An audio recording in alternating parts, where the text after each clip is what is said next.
Welcome to That's Good Sports. I am Brandon. Just when I thought Bills Mafia was getting soft on me with baby videos and post-game hugs, they got a hold of some fireworks and rekindled my faith. Perna.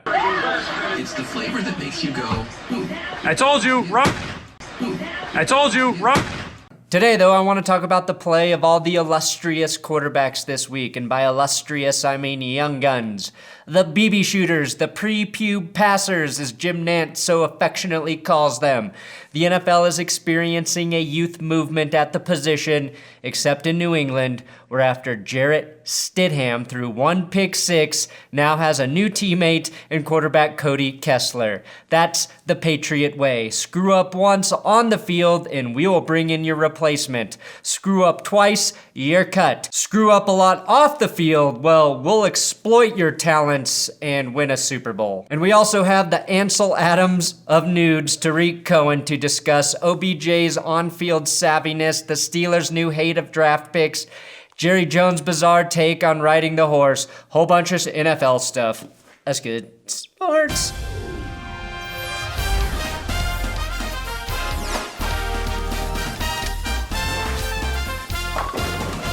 Please subscribe to this YouTube channel. I do daily NFL news updates. It's like a shitty version of The Daily Show, but just for football.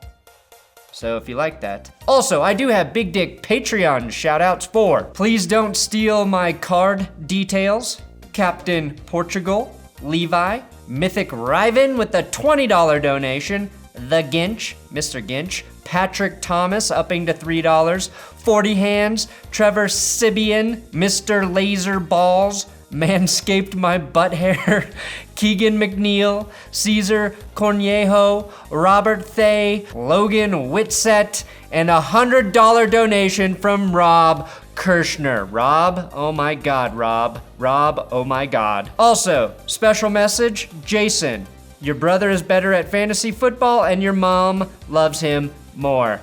Thank you all for your Patreon donations. You can support this channel, patreon.com/thatsgoodsports. if you like doing that with your money. You know what the serious journalists say, if it pees, it leads. And today's breaking lead story is that Bears running back Tariq Cohen accidentally posted Kyle Long's dick onto his Instagram live stream.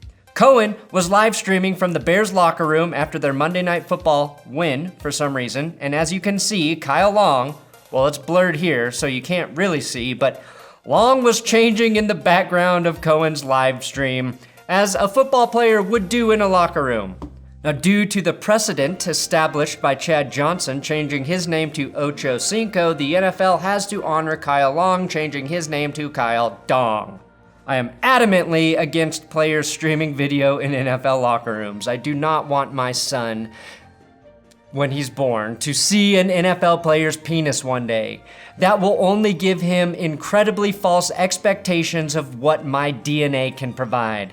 People were even dick-shaming Kyle Long, saying it's not so long. And personally, I think those people should be arrested, because if we're going to complain about professional athletes' dicks, then what chance do us normal guys have? In very important news, Odell Beckham Jr. told Aqib Talib during their Monday Night Football game, I had to not wear my chain tonight. Say it again. I had to not wear my chain tonight. Stop that. Oh. I said if he wear that chain in front of me, I'm gonna snatch it off. So he wore it in front of me, so I had to snatch it off. That shows OBJ watches the tape, studies his opponents, and he knows Aqib Talib broke Michael Crabtree and his chain, and he will snatch that watch too if he gets a chance. Now, I really don't know why the Patriots signed backup quarterback Cody Kessler. I know watching your second string QB come in and throw a pick six to the Dolphins is like watching your second child struggle with the multiplication tables while your much older first son, Thomas, is getting his PhD in mathematics. But he just started third grade. You don't need to adopt a smarter kid just to motivate him. And you know your PhD son isn't moving out of your fucking basement anytime soon, so what's the point, New England? Maybe Belichick is actually worried Tom Brady might get hurt this season. Or maybe he's pissed off the guy he drafted to replace Tom Brady, and Jacoby Brissett is tearing it up in Indianapolis. Right now, you could argue Brissett is outplaying Tom Brady. You could argue that. They both have 7 touchdowns. Jacoby has 1 pick to Tom's 0. Tom has more yards, but Brissett has a better completion percentage at 71 to Tom's 67, and Jacoby has had to play 3 real teams so far. The Chargers, Titans, and Falcons. The fact that Tom doesn't lead the NFL in every passing category is a sign he's washed up. I'm only sort of kidding, of course. The Titans are giving up the 3rd fewest passing yards per game, Falcons are top 10, and the Chargers are middle of the road at 17. The defenses, though, that the Pats have played and the Steelers, Dolphins, and Jets are giving up the 2nd, 5th, and 7th most passing yards, and the Dolphins and Steelers are giving up the most and 5th most passing touchdowns. The point here is, it's actually quite stunning how easy the Patriots' schedule has been. Now the Pats prepare for the Bills, a team that's at least half good. A place Tom Brady is 15-2.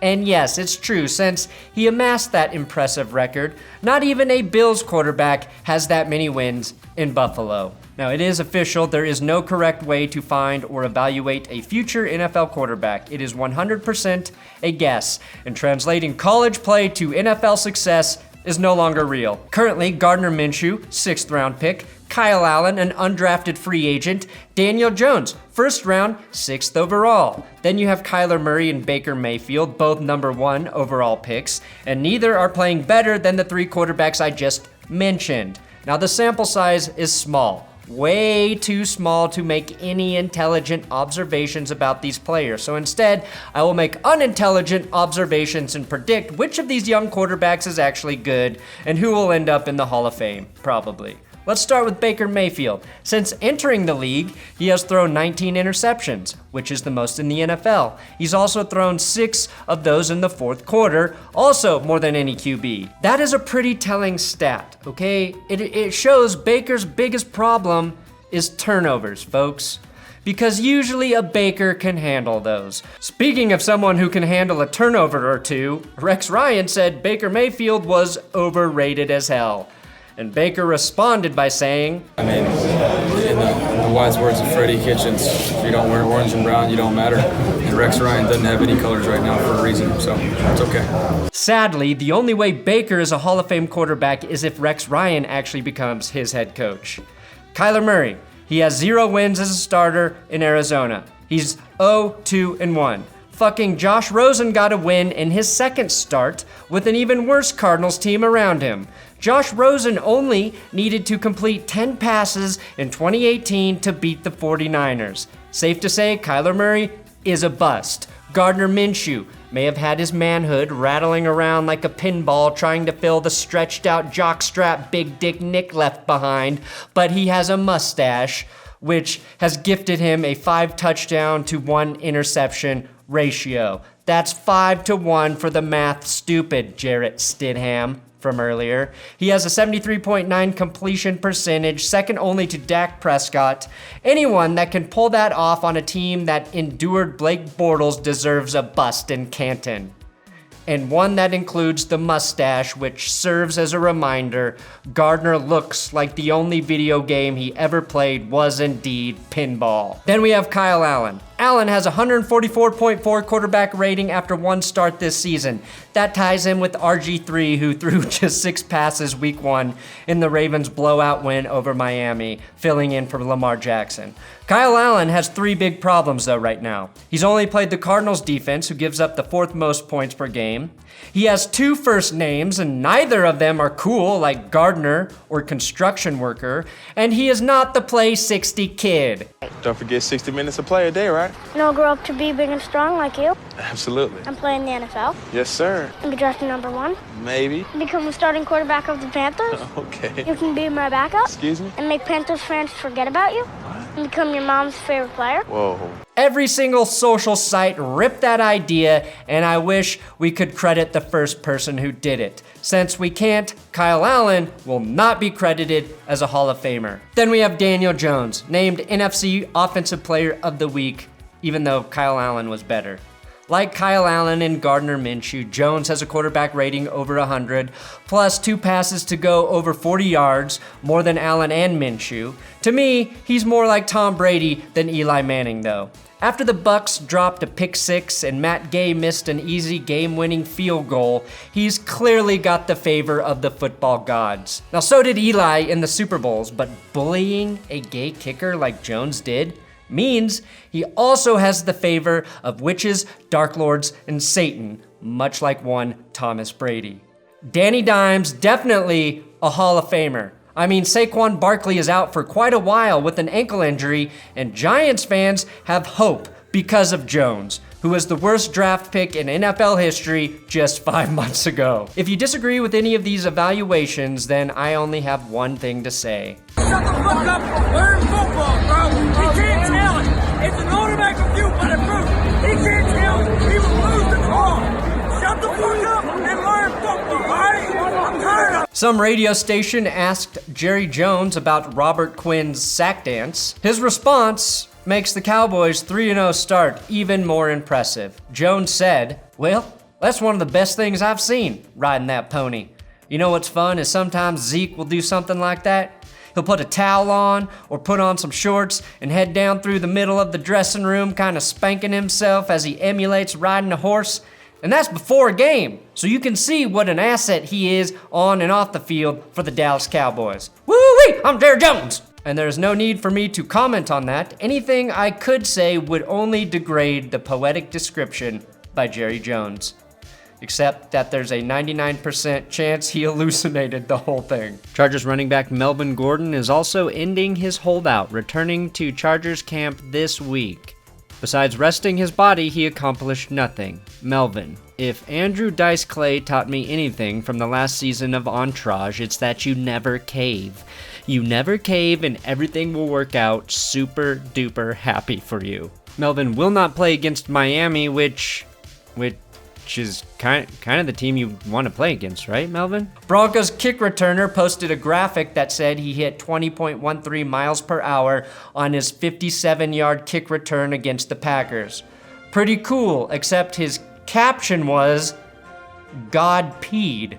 Now, I never read the Bible, but if on the 7th day this is what God did, I may have to at least skim Genesis. God definitely peed on Sunday. On the field and in the Broncos' fucking faces. Okay, yeah, I know the lightning bolt was supposed to be an S, but come on, Deontay, there's a dubious history with using lightning bolts as S's. Finally, the Pittsburgh Steelers will be without their first, third, and fifth round picks in 2020 after trading for Nick Vanette. Nick Vanette! Just what you wanted when you are on pace for your highest draft position in years. Mason Rudolph will certainly benefit from having a tight end on the roster who has amassed 4 receptions for 38 yards this season. Just what the Steelers needed. And that is all your NFL news today. Thanks for watching another episode of That's Good Sports. Please subscribe here on YouTube. I'm on Twitter, Instagram, at Brandon Perna. It's just my name. Also, if you want to listen to these episodes podcast style, download and subscribe to the That's Good Sports podcast, wherever podcasts are posted.